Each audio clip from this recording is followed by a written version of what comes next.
जय। सो आज हम श्रीमद् भागवतम पहला स्कंद पहला अध्याय 4, 5, 6 श्लोक पे चर्चा करेंगे। ओम नमो भगवते वासुदेवाय। ओम नमो भगवते वासुदेवाय।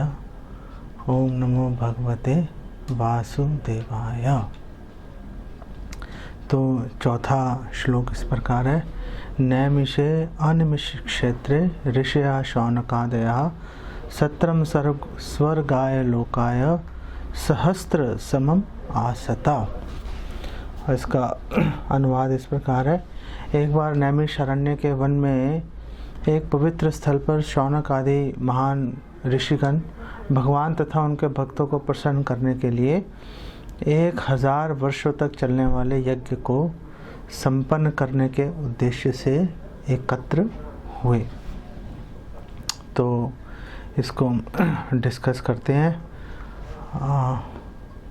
आजानुलंबित भुजौ कनकावदातु संकीर्तनः कपितरौ कमलायताक्षौ विश्वम्भरो द्विजवरौ युगधर्मपालौ वंदे जगत्प्रियकरौ करुणावतारौ वंदे श्री कृष्ण चैतन्य नित्यानंदो सहोदितो गौड़ोदय पुष्पंदो चित्रो छंदो तमोन्दो पंचतत्वात्मकं कृष्णं भक्तरूपस्वरूपकं भक्तावतारं भक्ताख्यं नमामि भक्तशक्तिकम्।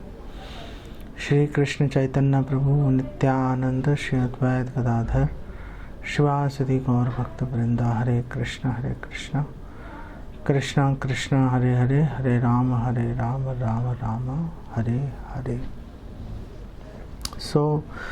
यहाँ पर बता रहे हैं कि नैमिषारण्य नामक स्थान पर शौनक आदि ऋषि एकत्र हुए थे। तो नैमिषारण्य के बारे में वायु पुराण और वराह पुराण में वर्णन है। श्रील प्रभुपाद बता रहे हैं वायवीय तंत्र में भी नैमिषारण्य का वर्णन आ रहा है। तो वायु पुराण में बताया गया है कि ब्रह्मा जी ने अपने मन में एक बहुत ही विशाल काय व्हील का, चक्र का, पहिए का उन्होंने निर्माण किया और उन्होंने बोला कि ये चक्र उन्होंने हवा में उसको उछाला, उसको जोर से फेंका उसको, और उन्होंने बोला जहाँ पर ये चक्र गिरेगा वो स्थान बड़ा पवित्र होगा और वो ब्रह्मांड का केंद्र बिंदु है और वहाँ पर यज्ञ इत्यादि करने से साधुओं को, महात्माओं को, भक्तों को बड़ा लाभ होगा।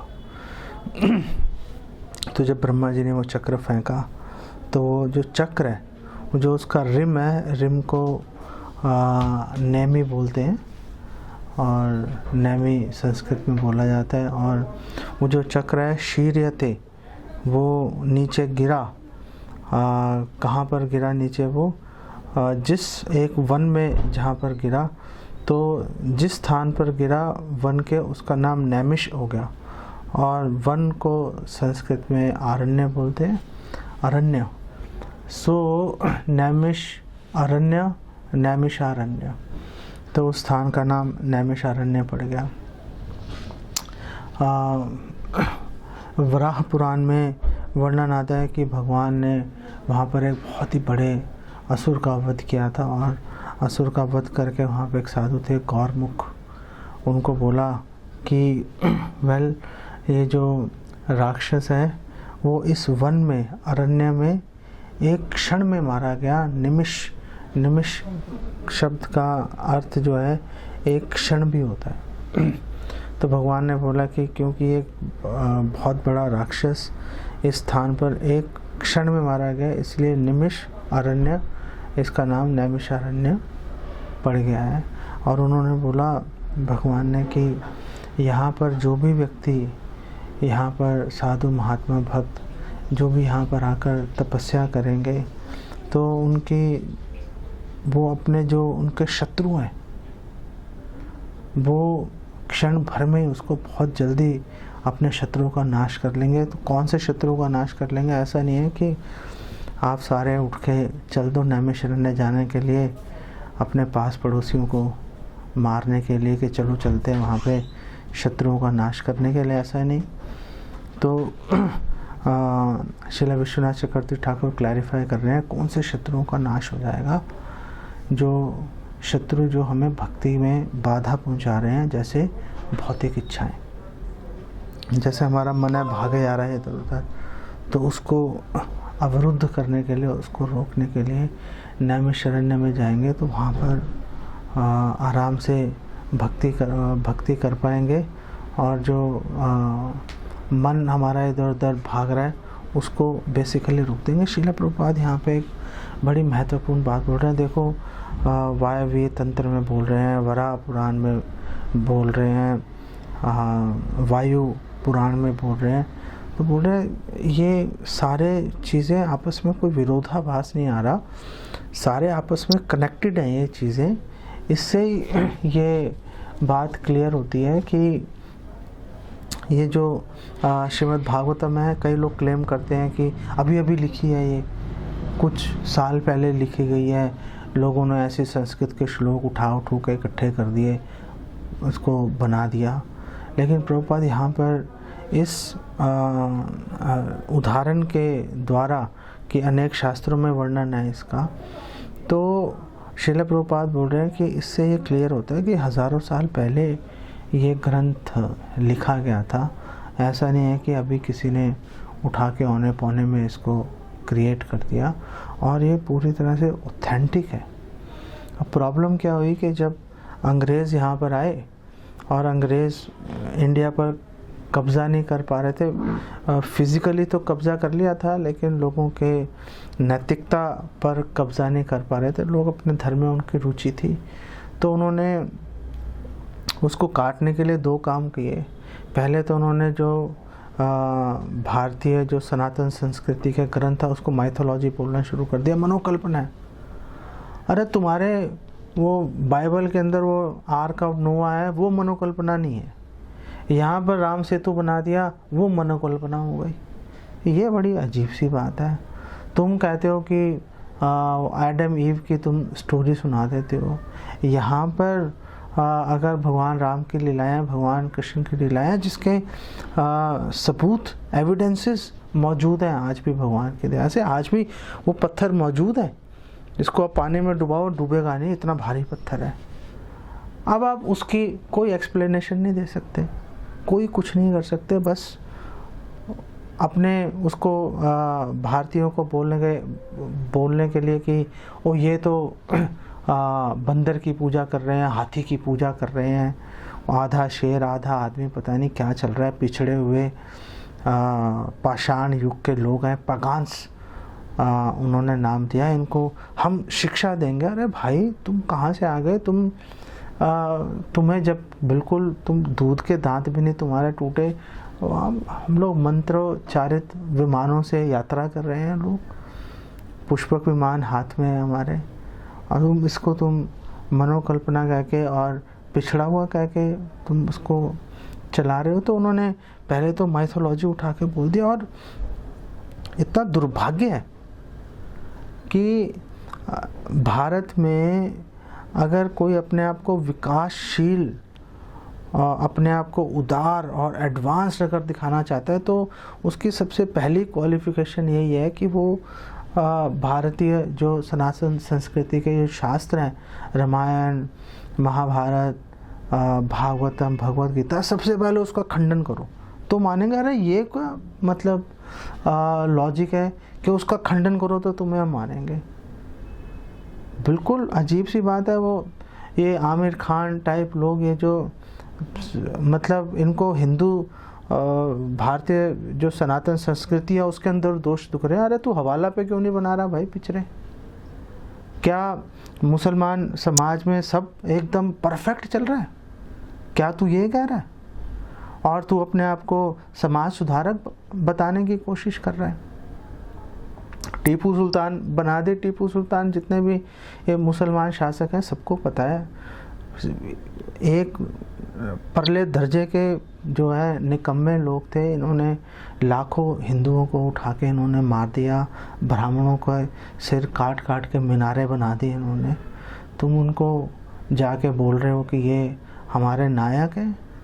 ऐसा तुम प्रचार कर रहे हो, तुम पिक्चरें बना रहे हो। और दुखद बात ये नहीं है कि वो ऐसे बना रहे हैं, दुखद बात ये है कि हम लोग जा जा के ऐसे भांड लोगों को हम उनको सिर पे चढ़ा लेते हैं और उनकी बातों को सीरियसली लेना शुरू कर देते हैं। तो ये अंग्रेज़ों मुसलमानों की ये देन है जिसको हम ज़बरदस्ती अपने कंधे पे उठा के घूम रहे हैं। और दूसरी बात अंग्रेज़ों ने ये की कि उन्होंने जो व्यवसाय है, जो पैसा कमाने की जो अपॉर्चुनिटीज़ है, उसको उन्होंने अंग्रेज़ी से जोड़ दिया कि अब तो अंग्रेज़ी आती होगी तो भाई नौकरी मिलेगी, नहीं आती होगी तो नहीं मिलेगी। बस उसके चक्कर में सब लोगों ने हिंदी संस्कृत छोड़ के अंग्रेज़ी के पीछे दौड़ना शुरू कर दिया। आज़ाद होने के बाद आज तक दौड़ रहे हैं। मैं जब जॉब करता था इज़राइल में गया तो अपने जो मेरा बॉस था, मैनेजर, उसके घर गया मैं। वहाँ पे उसका 3 बच्चे थे उसके, तो उसमें से एक बच्चा उसका 15-16 साल का था। तो मैंने उससे बात करने की कोशिश की, इंग्लिश में नहीं कर पाया बात, में उसको नहीं आती थी। तो मैंने उसको बोला, यार इसको इंग्लिश नहीं आती, ये क्या कर रहे हो तुम? कह रहा है भैया इसको हिब्रू आती है, इसको वो सफिशेंट है। अब जब ये आगे एडवांस क्लासेस में जाएगा तो भाई 6 महीने लगा के इंग्लिश सीख लेगा, कोई बड़ी बात नहीं है, हम सब ऐसा ही करते हैं। वहाँ पे ऐसा ही करते हैं, यहाँ पे क ख ग किसी को नहीं आती, सब ABCD के पीछे नर्सरी प्री नर्सरी से उनको दौड़ाना शुरू कर देते हैं। ये बड़ा अजीब सा, मतलब यहाँ पे अभी भी वो मानसिकता कैरी कर रहे हैं। क्यों कैरी कर रहे हैं? क्योंकि जिन्होंने शासन संभाला वो ऑलरेडी कॉम्प्रोमाइज सिचुएशन में थे, उन्होंने उसको चेंज करने की कोशिश ही नहीं की। उनको भारतीय संस्कृति की महानता से कोई लेना देना नहीं था। अंग्रेज़ों ने ऐसा इसलिए किया, प्रभुपाद बोल रहे हैं, क्योंकि वो लोग जो हैं वो डार्विन की थ्योरी को प्रूव करना चाहते थे। हालांकि डार्विन की थ्योरी बिल्कुल अनुमानों पे आधारित है, कोई फिजिकल एविडेंस ही नहीं है। अगर बंदरों से मनुष्य बन गया तो उसके बीच की जो इंटरमीडिएट स्टेजेस हैं वो भी तो होंगी, कहाँ पर है, उसका कोई प्रूफ है? और अगर इवोल्यूशन चल ही रहा है तो आज भी चल रहा होगा। आज क्या चेंजेस आ रहे हैं उसके बारे में कोई बात नहीं है, बस अंधाधुन एक थ्योरी है, बस उसके पीछे दौड़ना शुरू कर दो। क्योंकि वो बाइबल को भी काटना चाह रहे थे साइंटिस्ट जो हैं, उनको एक टूल चाहिए था, डार्विन ने वो टूल पकड़ा है, बस उसको लेके आज तक दौड़ रहे हैं। जबकि प्योरली अनुमान पर, एक थ्योरी पर आधारित है। और हम लोगों का दुर्भाग्य है कि हम लोग उनके पीछे चल के हमने अपने शास्त्रों को माइथोलॉजी लेना शुरू कर दिया। तो श्रील प्रभुपाद इस बात को बेसिकली यहाँ पर कंडेम्न कर रहे हैं कि ऐसा हमें नहीं करना चाहिए।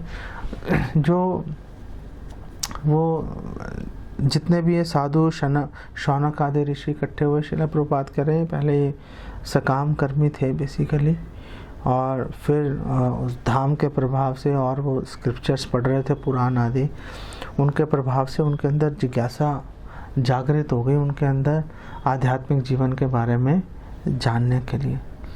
यहाँ पर एक महत्वपूर्ण बात यह है कि यहाँ पर बताया अनिमिष क्षेत्रे। निमिष का मतलब है पलक झपकाना, अनिमिष का मतलब है कि पलकें ही नहीं झपका रहे, बिल्कुल ऐसे आंखें खोल के चल रहे हैं। तो ये जो अनिमिष है, अनिमिष भगवान विष्णु का, भगवान कृष्ण का एक नाम है। भगवान अपनी पलक नहीं झपकाते। क्यों नहीं झपकाते भगवान अपनी पलक? क्योंकि भगवान अपने भक्तों के एक्टिविटीज़ को, एक्शंस को बहुत ध्यान से देखते रहते हैं। सुअल्पमपि अस्य धर्मस्य, कोई छोटी सी भी उन्होंने सर्विस कर दी, कोई छोटा सा भी उन्होंने भक्ति का कार्य कर दिया, भगवान तुरंत उसको नोटिस में ले आते हैं। इसलिए तो जगन्नाथ जो हैं, जगन्नाथ बलदेव सुभद्रा, उनकी आंखें विस्फारित हैं, उनकी आंखें फैली हुई हैं। क्यों फैली हुई हैं? ताकि वो और अच्छी तरह से देख सके अपने भक्तों की छोटी से छोटी सेवा को भी। इसीलिए जगन्नाथ भगवान पूरे संसार के स्वामी हैं और पूरे संसार पर कल्याण करने के लिए, दया करने के लिए वो अवतरित हुए हैं जगन्नाथ के रूप में। तो जितने भी साधु हैं, तो ये जो अनिमिष क्षेत्र है, ये इसको विष्णु का क्षेत्र भी कहा जाता है। और विष्णु का क्षेत्र यहाँ पर मतलब है कि यहाँ पे मर्सी, जैसे आपको पुरी में, वृंदावन में, मायापुर नवद्वीप धाम में आपको जिस प्रकार भगवान की कृपा बहुत जल्दी प्राप्त होगी, ऐसी नैमिषारण्य के साथ भी ये कार्य है। और यहाँ पर एक बात और बोली गई है कि 1000 साल का जो है यज्ञ करने वाले थे, और 1000 साल का यज्ञ करने वाले थे। श्रील प्रभुपाद बोल रहे हैं कि पहले आयु इतनी हुआ करती थी, लाखों वर्ष, अब तो धीरे धीरे कम होती जा रही है। हर युग में आयु 1/10 रह जाती है।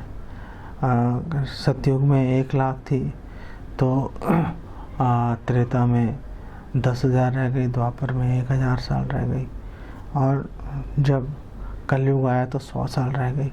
और 100 साल भी कोई पूरे कर जाए तो समझो वो तो रगड़ रगड़ के उसकी हालत हो जाती है, स्वस्थ नहीं रह पाता व्यक्ति, 4 पाई पे पहुंच जाता है। और अगर वैसे तो 60-70 साल में आजकल लोग निपट जाते हैं, और प्रभुपाद बोल रहे हैं कि आगे जाके 20-30 साल में निपट जाएंगे। तो आप सोचो कि जो लोग 20-30 साल में मरने वाले हैं, वो मतलब किससे अपनी अफेक्शन लेकर आए, कैसे आप 20-30 साल में, जिसमें से कुछ टाइम आपका बचपन में भी निकल जाएगा, आप कैसे किसी से अफेक्शन लेके आओगे, एक फैमिली शुरू करोगे, और जब तक शुरू करोगे आपके मरने का टाइम आ जाएगा, तो फैमिली में अट्रैक्शन वैसे ही यूज़लेस हो जाएगी। आज जो लोग आसक्त हैं अपने परिवार में, आगे जाकर देखेंगे वैसे ही वो उसका कोई औचित्य नहीं रहेगा, क्योंकि लाइफ ही नहीं रहेगी आप अफेक्शन बढ़ाने के लिए। 1:1:5 में भागवतम 1:1:5 में जो श्लोक है उस तरह है, तो एकदा तु मुनयः प्रातर हुताग्नेः सकृतम सूतमासीनम प्रपच्छुर इदम आदरात। तो एक दिन उन्होंने अपने जो नित्य कर्म है, सुबह के यज्ञ इत्यादि, उन्होंने अपने प्रातःकालीन कृत्यों से निवृत्त होकर, और उन्होंने शिला सूत गोस्वामी को बहुत ही आदर के साथ उन्होंने आसन पर उनको बिठाया, और जो ऋषि हैं उन्होंने प्रपच्छुर, उन्होंने बहुत आदर सहित उनसे प्रश्न उनसे किए। तो श्रील प्रभुपाद कह रहे हैं जो सुबह का समय होता है, पहली बात ये आध्यात्मिक प्रगति करने के लिए बहुत श्रेष्ठ होता है। इसलिए इस्कॉन के सभी भक्त जो हैं सुबह 4 बजे से पहले उठ ही जाते हैं, और सब लोग जो है सुबह मंगला आरती करके, जप करके, दर्शन आरती, गुरु पूजा अटेंड करने के बाद बहुत ही आदर पूर्वक हर इस्कॉन के मंदिर में व्यासासन पर एक वरिष्ठ भक्त विराजमान होता है, और सब लोग उससे आदर सहित उनसे श्रीमद् भागवतम का शिक्षाओं का श्रवण करते हैं और उनसे जिज्ञासा करते हैं। तो जो काम यहाँ पे शौनक आदि ऋषि कर रहे थे, इस्कॉन में श्रील प्रभुपाद की दया से पूरे संसार के अंदर ये कार्य बहुत अच्छी तरह से संपन्न हो रहा है। और इस्कॉन के हर सेंटर में सुबह 8 से 9 हमेशा भागवतम, श्रीमद् भागवतम का पाठ किया जाता है, और उसके बाद में क्वेश्चन आंसर सेशन भी अवश्य होता है, और लोग क्वेश्चन पूछते हैं, और बहुत ही वंडरफुल डिस्कशन उसके अंदर से निकल के आती है। तो श्रील प्रभुपाद बोल रहे हैं कि अगर आपने देखना है कि आध्यात्मिक जीवन में प्रगति कर रहे हो कि नहीं कर रहे हो, तो बताओ आप सुबह 4 बजे उठ रहे हो कि आप नहीं उठ रहे हो। श्रील प्रभुपाद ने बोला वैसे तो देखो कई लोग पूरी रात जागते रहते हैं बेकार के कामों में। श्रील प्रभुपाद 7 बजे लिख रहे हैं बेकार के कामों में, इसलिए हो सकता है कई लोग सुबह नहीं उठ पाते हो, लेकिन एक्चुअली में जो भक्ति के प्रति गंभीर है वो सुबह 4 बजे से पहले उसको उठ ही जाना चाहिए, और उठ के उसको आध्यात्मिक तपस्या जप इत्यादि के अंदर उसको नियमित रूप से करना चाहिए और उत्साहपूर्वक करना चाहिए। ऐसा नहीं कि एक बस गले में फंदा पड़ा हुआ है उसको उतारने वाली बात है। उत्साहपूर्वक डेटिस जो हैं विग्रह है उनको ग्रीट करना चाहिए, उत्साहपूर्वक जाना चाहिए, उत्साहपूर्वक कीर्तन करना चाहिए। तो पता चलेगा कि आप एक्चुअली में प्रगति कर रहे हो भक्ति में। और श्रील प्रभुपाद बोल रहे हैं कि सुबह उठने से आपकी नींद इत्यादि वो कम हो जाती है, और अगर आप कम खाओगे तो वैसे ही आपको नींद कम आएगी, और ये आध्यात्मिक जीवन में आगे बढ़ने के लिए ज़रूरी है। और श्रील प्रभुपाद कह रहे हैं हमारे जो 6 गोस्वामी हैं वो भी ऐसा कर रहे थे। निद्राहार विहार कादि विजितव, षट गोस्वामी अष्टकम में आ रहा है कि जो हमारे गोस्वामी हैं उन्होंने आहार विहार निद्रा आदि पर विजय प्राप्त कर ली थी अपनी साधना के बल पर, तपस्या के बल पर, भक्ति के बल पर। तो श्रील प्रभुपाद बोल रहे हैं कि आपको कहीं से सर्टिफिकेट लेने की ज़रूरत नहीं है कि आप भक्ति में आगे बढ़ रहे हो। बस आप ये बता दो कि आपकी जो 4 कार्य हैं जिसमें पूरा संसार सभी जीव जिसमें लगे हुए हैं, आहार निद्रा भय मैथुन, आप उसमें आप कितनी रुचि है आपकी आज भी, क्या आप उसमें कुछ कमी ला पा रहे हो कि नहीं ला पा रहे हो। अगर कमी ला रहे हो तो वेल बहुत अच्छी बात है, अगर नहीं ला रहे तो उसके अंदर प्रॉब्लम है, आपको वो घटाना ही पड़ेगा। और माया से जो युद्ध है, माया से युद्ध, आप इसको ये 4 कामों को घटा कर ही आप उनसे वो युद्ध जीत सकते हो, ताकि आपका मन शांति से आप उसको करते रह सको। और सुखम आसीनम की बात इस श्लोक में कर रहे हैं। सुखम का मतलब है सुखपूर्वक, आनंदपूर्वक। तो जो व्यास आसन पर बैठा है उसको किसी भी प्रकार के कोई असुविधा नहीं होनी चाहिए, तभी वो प्रॉपरली और बहुत अच्छे से वो एक्सप्लेनेशन दे पाएगा। इदम आदरात, इदम आदरात, उनको आदर पूर्वक उनसे पूछना चाहिए। तद विधि प्रणिपातेन, श्रील प्रभुपाद बोल रहे 4:34 भगवद गीता का, कि बहुत ही विनीत भाव से, आदर भाव से जिज्ञासा करनी चाहिए कि अगर आपको लगता है कि मैं जानने के योग्य हूँ तो आप कृपा करके मुझे बताइए। ऐसे नहीं, वो ऐसा कैसे है, आपने ऐसे कैसे बोल दिया। ये श्रील प्रभुपाद बोल रहे हैं ये चुनौतीपूर्ण व्यवहार होता है। वो चुनौतीपूर्ण व्यवहार जो है वो एक्चुअली में एक्सेप्ट नहीं होता। तो परीक्षित महाराज ने भी ऐसे ही शुकदेव गोस्वामी से पूछा था कि आपका बहुत धन्यवाद कि आपने अनुग्रह किया, आपने यहाँ पर आकर। मैं समझ नहीं पा रहा कि मेरे कौन सा पुण्य कर्म मेरा जो है फलीभूत हो गया, और कैसे आप जैसे महान भक्त का मुझे दर्शन प्राप्त हो गया। अगर आप उचित समझें तो आप प्लीज़ मुझे आध्यात्मिक ज्ञान आप मुझे सिखाएं, आप मुझे मेरे जिज्ञासाओं को शांत करें। तो ये तरीका होता है विनीत भाव से। अगर विनीत भाव से बात नहीं करेंगे तो बहुत बड़ी प्रॉब्लम है। हम ना तो वक्ता आपको प्रॉपरली बता पाएगा और ना ही आप उसको ठीक से समझ पाओगे। छठा जो वर्ष है 1:1:6 उसमें बता रहे हैं ऋषिया उचु त्वया खलु पुराणानि स इतिहासानि चानघा आख्यातानि अपि अधीतानि धर्मशास्त्राणि यानी उता। और वो कह रहे हैं कि जो ऋषिया उचु जो मुनि हैं, शौनक आदि ऋषियाँ, उन्होंने बोला सूता गोस्वामी को, हे पूज्य सूता गोस्वामी, आप समस्त प्रकार के पापों से पूर्णतः मुक्त हैं। च अनघा, आप अनघ हैं, सारे पापों से आप मुक्त हैं। जितनी भी बुरी आदतें हैं आप इनसे मुक्त हो चुके हैं। आप धार्मिक जीवन के लिए विख्यात समस्त शास्त्रों एवं पुराणों के साथ साथ इतिहासों में निपुण हैं, क्योंकि आपने समुचित निर्देशन में उन्हें पढ़ा है और उनकी व्याख्या भी की है। तो यहाँ पर एक जो वक्ता है जो व्यास आसन पर जो बैठा है उसकी क्वालिफिकेशंस दी गई हैं। पहली बात है कि वो अनग है, वो राग द्वेष इत्यादि से वीत राग भया क्रोधा, वो इन सबसे मुक्त है, वो सबके कल्याणार्थ वो बात करता है। सभी प्रकार के जो पाप है, बेसिकली जो 4 मुख्य पाप हैं, उनसे वो पूर्णतः मुक्त है। नशा नहीं करता, व्यभिचार नहीं करता, जुआ नहीं खेलता, मांसाहार नहीं करता। और ऐसा नहीं कि वो फिजिकली नहीं करता, मन से भी नहीं करता।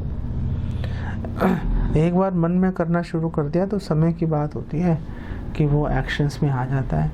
तो वो अपने मन में भी ऐसा विचार नहीं लेके आता और पूरी तरह से निंदा शून्य होता है। ये सब एक अनग, एक पापों से मुक्त जो भक्त है उसकी निशानियाँ होती हैं।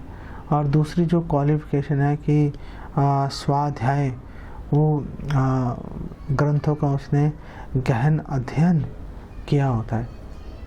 भगवत गीता 4:28 में बोला गया, द्रव्य यज्ञ तपो यज्ञ योग यज्ञ तथा परे स्वाध्याय ज्ञान यज्ञश्च यतः संशित व्रतः। अब बोल रहे हैं कि जो दिव्य ज्ञान है वो कैसे प्राप्त होता है? दिव्य ज्ञान प्राप्त होता है द्रव्य यज्ञ, कि आपने दान दिया, आपके पास पैसे हैं, आपने दान देना शुरू कर दिया, तो द्रव्य यज्ञ आप दान देंगे, उससे आपको ट्रांसेंडेंटल नॉलेज आप प्राप्त करने के हकदार बन जाते हो। जैसे फिलैंथ्रोपिक एक्टिविटीज़ है, समाज कल्याण के कार्य हैं, उसके अंदर लग गए तो आपके मन में दान देने से वैराग्य आ जाता है, वैराग्य से ज्ञान आ जाता है।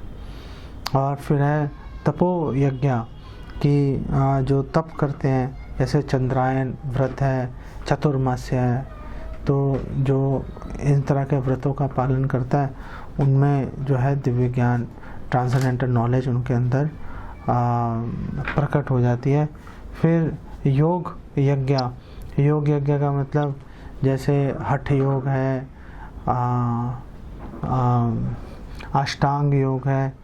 और श्रील प्रभुपाद कह रहे हैं कि जो तीर्थ यात्राएं करता है, तीर्थ यात्रा भी इसी योग यज्ञ के अंदर ही शामिल है। और फिर है स्वाध्याय यज्ञ। स्वाध्याय यज्ञ का मतलब वेद उपनिषद आदि का पाठ करना। भक्तों के लिए कैसे रेलिवेंट है?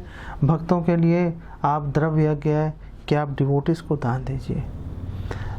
आप समाज में रहते हो, समाज में रहने से बहुत प्रेशर आ जाता है। आपको कोई बहुत करीबी आपका बिजनेस एसोसिएट है, कभी आपसे उसने डोनेशंस मांग ली, क्योंकि आप भी डोनेशन मांगने जा रहे हो, तो वो बोलेगा भाई हमने आपसे डोनेशन मांगी है, आप भी हमसे डोनेशन मांगते हो, हम देते नहीं देते, तो आपको भी हमें डोनेशन देनी चाहिए। तो उस समय क्या करना चाहिए? तो बेसिक जो हमें पहले ये प्रयास करना चाहिए लोगों को एक्सप्लेन करने का कि हम आपसे डोनेशन क्यों मांग रहे हैं। हम आपसे डोनेशन आपके फ़ायदे के लिए मांग रहे हैं कि आपकी जो संपत्ति है, आपका धन हम भगवान कृष्ण की डायरेक्ट सर्विस में हम लगाएंगे तो आपके परिवार वालों को फ़ायदा होगा। देहात्म स्तर पर हम जो भी कार्य करेंगे उससे जो भी हमें फ़ायदा होगा, ऐसा नहीं है कि उसका फ़ायदा नहीं है, जो भी फ़ायदा होगा टेम्परेरी होगा वो, और टेम्परेरी भी होगा और वो आगे जाके दुखों का कारण भी बन जाएगा, इसलिए हम इसको प्रमोट नहीं करते। तो एक्सप्लेन करने की कोशिश करनी चाहिए। ऐसे नहीं कि आप मोरालिटी में फंस के आप बाध्य हो जाओ आप डोनेशन देने के लिए। और ये भी सोचना चाहिए कि जो आपका जो आर्टिस्ट जो डिवोटीज है, कि आपके पास जो द्रव्य अगर है, तो अगर आपके पास धन संपत्ति है तो आपकी संपत्ति नहीं है, वो विष्णु और वैष्णव की संपत्ति है, और उनकी आज्ञा से आप उसको यूटिलाइज कर सकते हो। ऐसे नहीं कि आप स्वामित्व की भावना में आके अंधाधुंध उसको खर्चना शुरू कर दो अपना यश बढ़ाने के लिए या एक कंफर्ट जोन में रहने के लिए, वो अच्छी बात नहीं है। तो एक भक्त के लिए महत्वपूर्ण है कि वो केवल कृष्ण भावना भावित कार्यों के निमित्त जो है उसको दान देना चाहिए। और जहाँ पे तप है तो एक जो भक्त है वो 4 नियमों का पालन करता है, वो चतुर्मास रखता है भगवान कृष्ण को संतुष्ट करने के लिए। यद करोषि यद जुहोषि यद अश्नाशी, जो भी कार्य करेगा वो यद तपस्यसि कौन्तेय तद कुरुष्व मदर्पणा, जो भी कार्य करेगा, जो भी तपस्या करेगा भगवान कृष्ण की प्रसन्नता के लिए करेगा, उनको अर्पित कर देगा, वो उनके निमित्त वो कार्य करता है। इसी तरह से जो योग है, जो भक्त है, भक्त हर एक्टिविटी उसकी क्योंकि भगवान से कनेक्टेड होती है, इसलिए ऑटोमेटिकली भक्ति योग का पालन करता है और top most transcendental Divya platform पे स्थित हो जाता है। वो स्वाध्याय यहाँ पर है कि जो वैष्णव ग्रंथ हैं जैसे भगवद गीता, भागवतम, चैतन्य चरितामृता और जिन ग्रंथों को ऊपर भी वैष्णव आचार्यों ने, पूर्ववर्ती आचार्यों ने टीकाएँ दी हैं, उन ग्रंथों को आप बेखटके पढ़ सकते हो। तो एटलीस्ट जो इस्कॉन के डिवोटीज हैं वो भी पढ़ सकते हैं। श्रील विश्वनाथ चक्रवर्ती ठाकुर को, बलदेव विद्याभूषण, भक्ति सिद्धांता सरस्वती, भक्ति विनोद ठाकुर, लेकिन पहले उनको अच्छे से श्रील प्रभुपाद की पुस्तकों को पढ़ के उनका ऋण चुकाना चाहिए। तो ये बात बनती है। तो एक भक्तों के लिए इस तरह से इस श्लोक को देखा जा सकता है और ऐसा करने से बेसिकली दिव्य ज्ञान प्राप्त हो जाता है। स्वाध्याय, और वो क्वालिफाई कर रहे हैं इस श्लोक में भागवतम 1:1-6 में कि आपने अध्ययन किया है एक उचित मार्गदर्शन के अंदर, एक गुरु के संरक्षण में रह के आपने शास्त्रों का अध्ययन किया है। तो ये बहुत बड़ी क्वालिफिकेशन है कि जो भी व्यास आसन पर बैठ रहा है उसने गुरु और वरिष्ठ वैष्णवों के संरक्षण रह के, उनके अनुगत रह के उन्होंने शास्त्रों का अध्ययन किया। आमतौर पे क्या होता है कि जो जैसे दैवी वर्णाश्रम भी है, और श्रील प्रभुपाद बोल रहे हैं कि हमारी जो पहचान है, ईशोपनिषद में जो ईशोपनिषद की इंट्रोडक्शन है उसके अंदर श्रील प्रभुपाद बोल रहे हैं, लोग बोलते हैं कि हम हिंदू हैं, हमारी पहचान हिंदू नहीं है, हिंदू तो विदेशी शब्द है, हमारी पहचान है कि हम वर्णाश्रम धर्मी है, हम लोग वर्णाश्रम धर्म का पालन कर रहे हैं। वर्णाश्रम धर्म में क्लियर कट डिमार्केशंस हैं। वर्णाश्रम धर्म के अंदर क्षत्रिय का धर्म अलग है, ब्राह्मण का धर्म अलग है, वैश्य का धर्म अलग है, शूद्र का धर्म अलग है।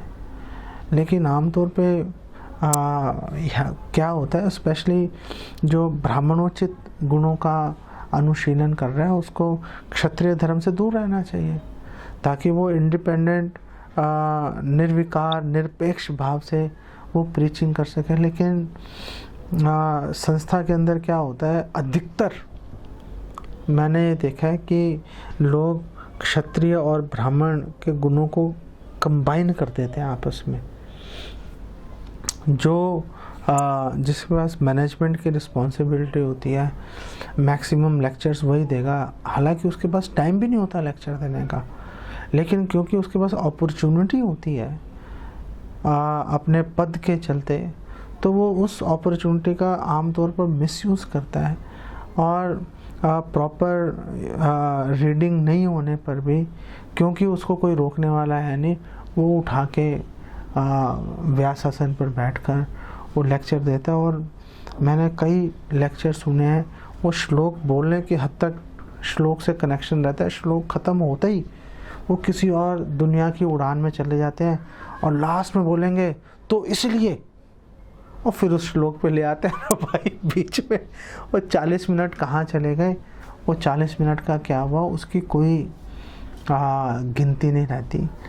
सो अच्छा यही रहता है कि श्रील प्रभुपाद ने शुरू में मैनेजमेंट की जब श्रील प्रभुपाद एस्टैब्लिश कर रहे थे, लेकिन जैसे जैसे लोग जुड़ते चले गए श्रील प्रभुपाद ने डेलीगेशन किया बहुत ही तेज़ी के साथ में श्रील प्रभुपाद ने, और मैनेजमेंट की रिस्पॉन्सिबिलिटी दूसरों को सौंप के श्रील प्रभुपाद पूरी तरह से फोकस्ड हो गए थे ग्रंथों के अनुवाद के अंदर और प्रीचिंग एक्टिविटीज़ में। श्रील प्रभुपाद ने बोला मैं मैनेजमेंट एक्टिविटीज़ में पार्टिसिपेट नहीं करना चाहता। तो यही अच्छा यही होगा कि जो मैनेजमेंट के रिस्पॉन्सिबिलिटीज़ ले रहे हैं, वो जो ब्राह्मणोचित गुणों का अनुशीलन कर रहे हैं उनको वो आगे लेकर आएँ, उनको सुविधा प्रदान करें, वो सुविधा खुद हड़पने की कोशिश ना करें। वर्णाश्रम धर्म को पूरा उसका कचूमर बनाने की हमें कोशिश नहीं करनी चाहिए। और अगर आप ब्राह्मणोचित गुणों का अनुशीलन अगर आप प्रीच करना चाहते हो तो वेल मैनेजमेंट में नहीं घुस के आप प्रीचिंग करो, वो बहुत अच्छा है। प्रीचिंग सबको करना ही चाहिए। जिसको मैनेजमेंट के अंदर रुचि है, जो जिसके पास में वो गुण है मैनेजमेंट के, क्षत्रिय भाव के लोग होते हैं, हर तरह के व्यक्ति हैं, तो उसमें कोई परेशानी वाली बात नहीं है। ऐसा नहीं है कि क्षत्रिय नीचा है ब्राह्मण ऊंचा है, या क्षत्रिय ऊंचा है ब्राह्मण नीचा है। सबका अपना अपना रिस्पेक्टेबल स्थान है सोसाइटी के अंदर। उसके अकॉर्डिंगली जितने भी भक्त हैं उनको वैसा आचरण करना चाहिए। तो अगर हम दैवी वर्णाश्रम का अगर हम पालन करेंगे, जो मैनेजमेंट के लोग हैं वो मैनेजमेंट पे फोकस करेंगे, जो ब्राह्मण के गुणों का जो स्वाध्याय कर रहे हैं और जिनकी एक अंडरस्टैंडिंग है, वो अंडरस्टैंडिंग लेकर वो लोग आगे चलेंगे। और आगे बड़ी महत्वपूर्ण बात कर रहे हैं, जो आखिरी पॉइंट ये है कि वो बोल रहे हैं कि आपने जब उन्होंने सूता गोस्वामी को आसन पर बिठाया तो उन्होंने बोला कि आपने इसका विस्तार से लोगों को एक्सप्लेन भी किया हुआ है, आपने प्रीच भी कर रखा है। तो ऐसा नहीं है कि कोई भी आया उठा के उसको व्यासासन पर बिठा दिया। वो एक अच्छा प्रचारक होना ही चाहिए। एक अच्छा प्रचारक का मतलब होता है कि उसको एक रियलाइजेशन होनी चाहिए बेस्ड ऑन उसकी जो सर्विस है, साधना है, और उसके अनुसार उसको आगे जाकर अपनी जो रियलाइजेशन है उसको शेयर करना चाहिए। जैसे सुखदेव गोस्वामी अपने रियलाइज नॉलेज शेयर कर रहे हैं, और श्रील प्रभुपाद बोल रहे हैं कि सुख का मतलब तोता होता है, और तोते का मतलब ये नहीं कि रट लिया और बोल दिया। उन्होंने अपने रियलाइजेशंस भी शेयर किए हैं भागवतम के अंदर। ऐसे ही एक जो प्रचारक है जो व्यासासन पर बैठा है, वो एक अच्छा प्रचारक होना चाहिए। उसने लोगों से इंटरेक्शन उसका होना चाहिए, लोगों को गाइडेंस उसने देनी चाहिए, उसके पास एक एक्सपीरियंस अनुभव होगा। तो जब वो व्यासासन पर बैठेगा तो अपने अनुभव के बल पर, अपने स्वाध्याय के बल पर, गुरु की कृपा के बल पर वो एक प्रॉपर एक जो लेक्चर है भागवतम के ऊपर एक प्रॉपर डिस्कशन कर पाएगा और प्रश्नों के उत्तर दे पाएगा। नहीं तो कई एक बार मैंने एक भागवतम का लेक्चर अटेंड कर रहा था मैं, तो लेक्चर ख़त्म हो गया तो एक भक्त ने प्रश्न पूछा, तो ये हम लोग भौतिक जीवन और आध्यात्मिक जीवन में संतुलन कैसे लेके आए। तो उन्होंने बोला, देखो मैं आपको सच बोलूं तो संतुलन आ ही नहीं सकता कभी। What kind of stupid answer is that? आप ऐसा कह सकते हो, कैसा कह सकते हो कि? तो इसका मतलब जो जितने भी हाउस होल्डर्स हैं जो कि काम काज में लगे हुए हैं और साथ में भक्ति करने का प्रयास कर रहे हैं, अपने पारिवारिक जिम्मेदारियों का निर्वाह कर रहे हैं, तो क्या वो सारे पागल हैं? क्या उनके लिए कोई आशा की किरण नहीं है? आप ऐसे स्टेटमेंट कैसे दे सकते हो? आप इसका मतलब आप में अनुभव की कमी है। आपको बताना पड़ेगा कि best use of bad bargain कैसे करना है। अगर आपके पास वो कला नहीं है तो आप व्यासासन पर जाकर क्यों बैठ गए? आपको पहले और अधिक अध्ययन करना चाहिए और गुरु और सीनियर वैष्णव के संरक्षण में आपको ज्ञान प्राप्त करना चाहिए। फिर अगर आपको लगे तो आपको परमिशन लेनी चाहिए कि आप व्यासासन पर जाकर बैठे और श्रील व्यासदेव, श्रील प्रभुपाद के प्रतिनिधि आप बनने का जो जिम्मेदारी है उसको आप वहन करें, जो कि कोई छोटी मोटी जिम्मेदारी नहीं है। तो ये तरीका है व्यासासन पर बैठने का। अब शौनक आदि ऋषियों ने उनको व्यासासन पर आदर पूर्वक बिठा दिया और अब वो उनसे जिज्ञासा कर रहे हैं। क्या जिज्ञासा कर रहे हैं वो हम कल के श्लोकों से आगे इसके ऊपर डिस्कशन करेंगे।